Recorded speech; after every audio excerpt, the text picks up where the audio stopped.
Victor Wembanyama is already a Defensive Player of the Year at 22. So the obvious question is, how good does he actually get? Most people just guess. I didn't. I took only his own numbers, 3 seasons of real production, and let the trend do the talking. No hype, no comparisons to other players. Just his curve, extended into his prime. Here's where the math says he lands. One ground rule before we start, because it matters. This is a projection, not a prophecy. I'm not comparing him to Duncan or Hakeem or anyone else. I'm using one thing only, his own 3-year progression extrapolated forward. Every future number you see today is labeled as a projection. The past numbers are real and verified. Keep that line clear in your head the whole way through. This is Game is Culture. And if you like breakdowns that actually show the math instead of yelling takes, do me a favor and hit subscribe. It's free, it helps a ton, and we're chasing 1,000. So tap it and let's get into his curve.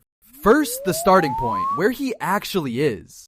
Here is the real, verified line from this past season, age 22. 25 points, 11.5 rebounds, just over 3 blocks a game on 51% shooting. That season earned him Defensive Player of the Year and a top 3 MVP finish. This is not the projection. This is the actual floor we are building the trend on top of. Now watch the scoring curve. 21.4 as a rookie, 24.3 in year 2, 25 flat this year. It's still climbing, but notice the shape. The jumps are getting smaller. That's normal. Almost every great player's scoring rises fast early, then bends as it climbs. That bend is the single most important thing in this whole projection. But points are the boring part. The real story is efficiency. His field goal percentage went 46.5, then 47.6, then jumped to 51.2 this year. He is scoring more and missing less at the same time. When a young big starts getting more efficient as his volume holds, that is the signal that a scoring leap is still coming, even if the raw points look flat for a year. So how do we turn 3 dots into a prime? Simple. I take each stat's year-over-year change, let it decay the way real growth does instead of shooting up forever, and extend it to ages 25 through 27, the window where bigs usually peak. And I don't give you one magic number, I give you a band, a realistic range for each stat across that prime window. Ranges are honest. Single predictions pretend we know more than we do. Here's the arc on a timeline. Rookie of the Year in 2024, an All-Star leap in 2025, Defensive Player of the Year, and an MVP vote this year. Those 3 are real. Then the projection window opens. By the end of the decade, the trend points to his statistical peak. Everything left of the gap happened. Everything right of it is the model.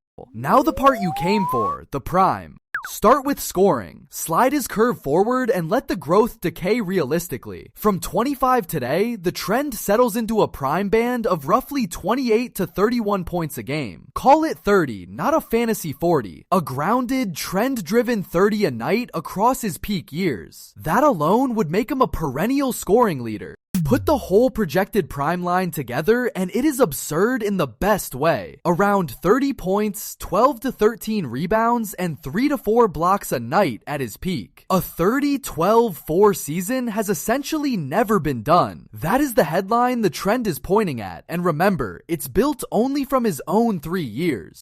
Here's the shape of that projected prime. Elite of the elite rim protection. Top tier rebounding and scoring. Strong improving efficiency. The one spoke that lags is playmaking, and that's honest. His assists haven't climbed. But as a complete two-way profile, the projection fills out nearly the entire chart. There just aren't many players ever who project to this footprint. Stack today against the projected prime side by side. Scoring goes from 25 to about 30. Rebounds from 11.5 to roughly 12.5. Blocks hold in the 3 to 4 range. And the efficiency keeps climbing. Every line moves the right direction, which is exactly what a healthy trend should do. And efficiency is the quiet engine of the whole thing. He's already at 51% from the field, and that number has risen every single year. Carry that trend gently forward, and his prime field goal percentage projects into the mid-50s. For a player taking 30 a night, mid-50s shooting is what turns a great scorer into a historically valuable one.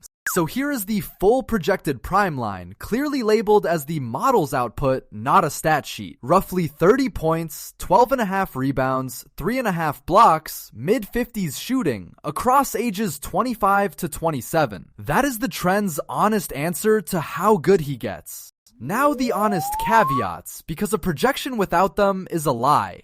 3 big ones. First, growth flattens, and I built that in, but it could flatten harder than the model assumes. Second, durability. He played 71 games, then 46 after a season was cut short by injury, then 64. Health, not talent, is the real variable. And third, the soft spot in his game. Assists actually trended down, so the playmaking part of this projection is the least certain. A projection is a direction, not a destiny. But here's the wild part. Even if you shave it down, even if he never gains another point and just holds what he already does, he's a perennial All-NBA Defensive Player of the Year level center in his mid-20s. The trend isn't promising a miracle, it's promising that the floor is already historically high, and the ceiling is a 30-12-4 big man we have basically never seen. So that's the projection, built only from his own 3 years, around 30, 12, and 4 on mid-50s shooting in his prime, if the trend holds and he stays healthy. Now I want yours. Does he blow past this, or does the curve flatten sooner than the model thinks? Drop your prime prediction in the comments, and if you want more breakdowns like this, subscribe and join the family.